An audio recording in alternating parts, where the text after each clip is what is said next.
Hey guys, Pedro here to tell you about the latest from Candlemass, Black Star, out May 9th on Napalm Records. This EP has 4 tracks, 18 minutes in length, and it's the band's 6th EP.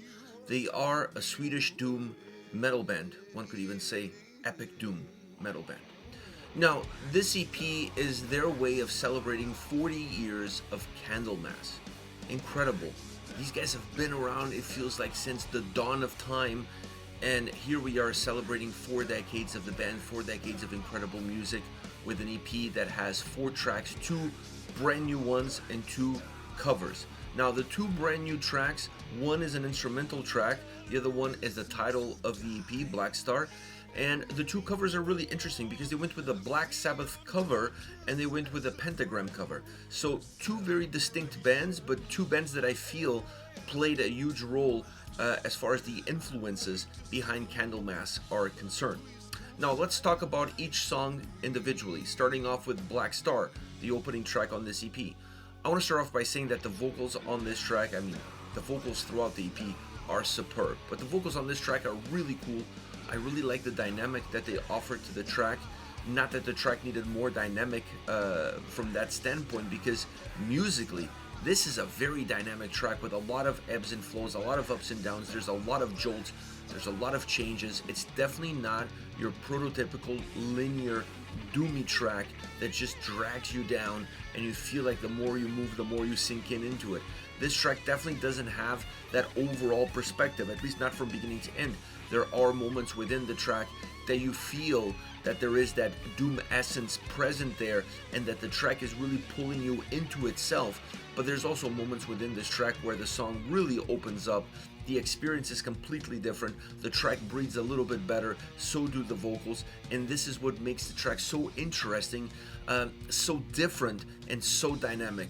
I also enjoyed the keyboard's background, that synthesizer background, that creates such a great ambiance throughout the song, but not just in this song, but in all the other tracks of this EP as well, because it's not necessarily in the forefront dictating what the experience is all about, dictating what the sound is all about, but it definitely plays a very important role in the underlying darkness that the songs have. And this one, very specifically, it does that with this ease that just permeates through the track. It permeates through those layers of sound extremely well. This track also has a great solo section.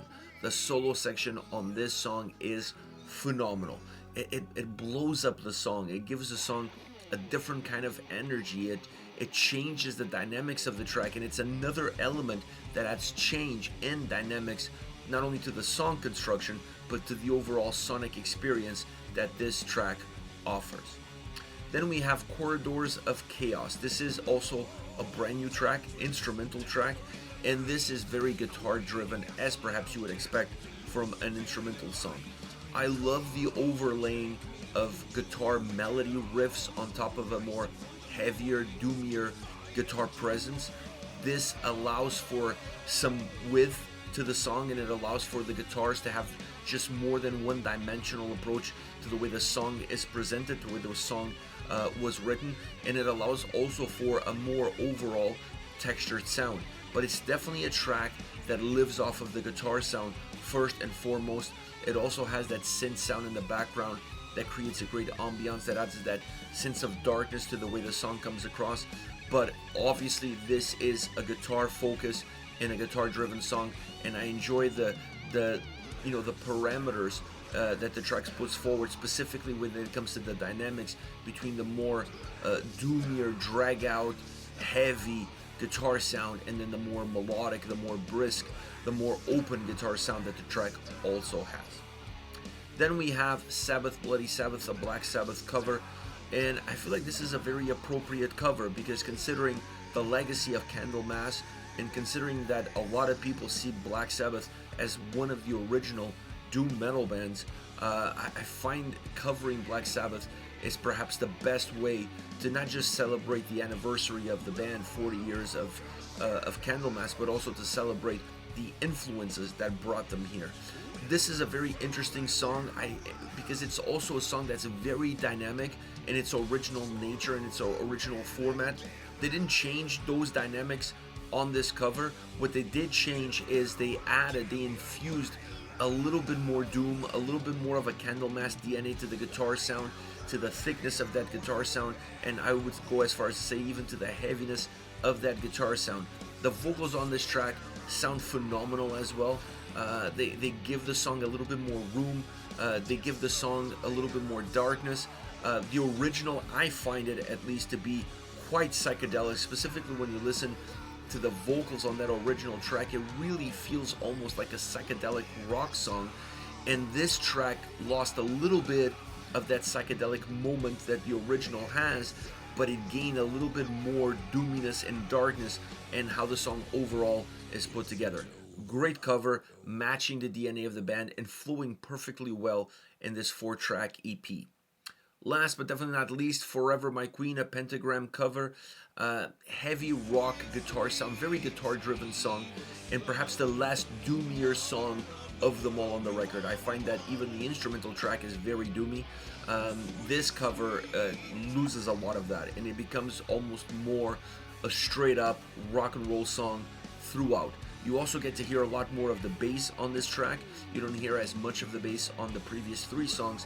On this one, it's a little bit more noticeable in the mix. It pops quite a bit, and that also changes the dynamic and the perception of the song itself. Like I said, still very guitar focused, but a more rock and roll experience, a more rock and roll driven sound. I would say even a more direct track as well, because it's the shortest track on this EP, so it has more of a direct kick and more getting to from point A to point B in the shortest distance possible. So there's a lot of vibes that allow this track to sound and feel different. There's still some Candlemass DNA within the song, obviously, within the sound, with the guitars and how they impact the track, but overall, definitely the last doomier of the songs. They didn't change completely the perspective of this track, and they allow the track to kind of just speak for itself, but with their very own take from what that original is all about. This is it, Candlemass celebrating 40 years with the EP Black Star, out May 9th on Napalm Records. Hit me up in the comment section, let me know your thoughts, and I'll see you all at the next video. Take care, guys.